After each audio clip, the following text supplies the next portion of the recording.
अस्सलामुअलैकुम। ये Asia builders का प्रोजेक्ट है, हाउस नंबर 689 इस्लामाबाद D12 में। तो इसका पहले हमने दिखाया था 24 इंचज़ गहरा हो गया था।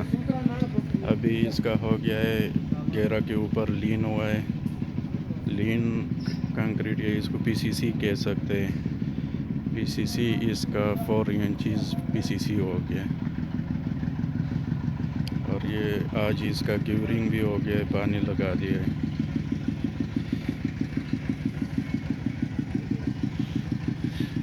ये इसका वेस्ट वाटर का मैनहोल है। ये पूरा लीन प्रॉपर हुआ है और ये एज पर ड्राइंग है। ड्राइंग से मैं आपको दिखा देता हूँ।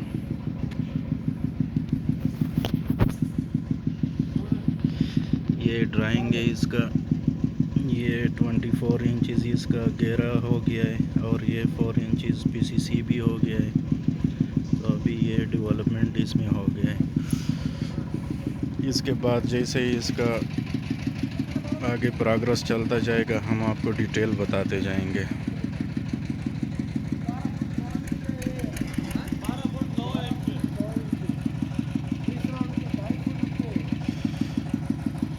ये पूरा आप देख सकते हैं।